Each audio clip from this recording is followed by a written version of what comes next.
दुनिया के सबसे पढ़े लिखे व्यक्ति जिन्हें पूरी दुनिया आज भी सिंबल ऑफ नॉलेज के नाम से जानती है, ऐसे महान ज्ञाता, भारतीय संविधान के निर्माता और हमारे आजाद भारत के कानून मंत्री, परम पूज्य बोधिसत्व बाबा साहब डॉक्टर भीमराव अम्बेडकर जी के चरणों में श्रद्धा का सुमन अर्पित करते हुए मैं उन्हें सादर नमन करता हूँ। साथियों,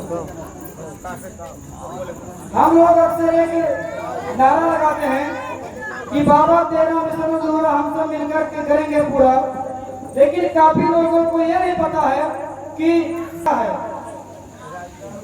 यह जानना सबसे पहले जरूरी है। साथियों, नारा तो लगता है, माइक में लगता है, डीजे में लगता है, घरों में लगता है, मंचों पर लगता है, बहुत देर से लगता है। बाबा तेरा मिशन अधूरा, हम सब मिलकर के करेंगे पूरा। बाबा साहब का मिशन अधूरा क्या था, यह जानना बहुत ही जरूरी है।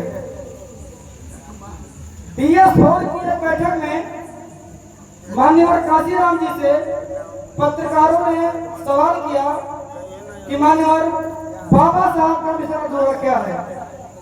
उस वक्त मान्यवर काशीराम जी ने पत्रकारों के सवाल का जवाब देते हुए कहा कि सम्राट अशोककालीन भारत और सोने की चिड़िया, यही बाबा साहब का मिशन अधूरा है और यही पूरा करना है। सबसे पहले जानना होगा कि बाबा साहब का मिशन अधूरा क्या था। और एक दूसरा मिशन अधूरा है, शिक्षित बनो, संगठित रहो और संघर्ष करो। हमारे समाज के लोग, बहुजन समाज के लोग संगठन को बहुत पढ़ाएंगे, लेकिन संगठित होने का काम नहीं करेंगे। सबसे बड़ी विडंबना हमारे बहुजन समाज में ये है। साथियों, अगर हमारे बीच में कहीं बाबा साहब का नाम आता है, हमारे मतलब पिछड़े समाज के बीच में, बैकवर्ड क्लास के बीच में अगर कहीं बाबा साहब का नाम आता है, तो समाज में एक ऐसा माहौल बन गया है कि जब भी बाबा साहब का नाम आता है तो सीधा कहा जाता है कि बाबा साहब दलितों के भगवान हैं। बिल्कुल है।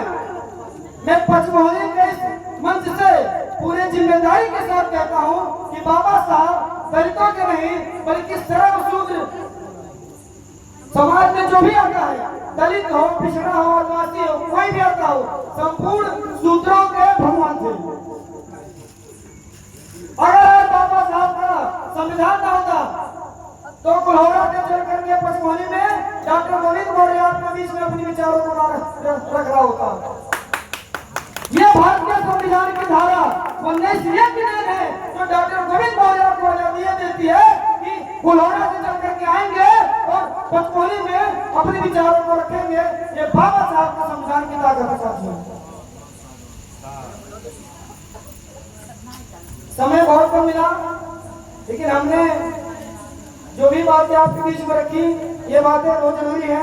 एक छोटी सी बात मैं आप लोगों के बीच में और रखकर जाता हूँ। साथियों, बाबा साहब ने कानून मंत्री के पद से इस्तीफा दिया, सबको पता है, पता होना चाहिए, बहुत अच्छी बात है।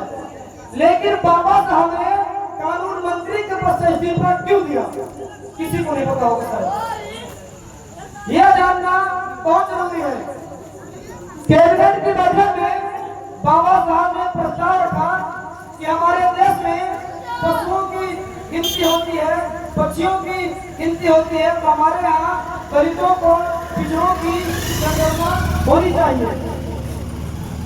कैबिनेट ने दलितों की जनगणना की बात को मान लिया, लेकिन जब पिछड़ों के जात की जनगणना की बात आई तो कैबिनेट ने अपना कदम पीछे कर लिया। पिछड़ों की जातीय जनगणना न होने के कारण से बाबा साहब ने कानून मंत्री के पद से इस्तीफा दे दिया।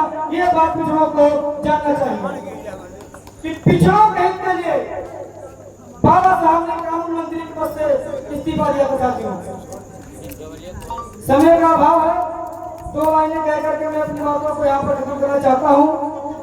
वर्तमान सरकार ने जो परिस्थिति हमारे और आपके बीच में बनाई है, उस पर मैं चंद लाइनें कह करके अपनी बातों को खत्म करना चाहता हूँ कि क्या बनाने आए थे, क्या बना बैठे, कहीं मंदिर बना बैठे, कहीं मस्जिद बना बैठे।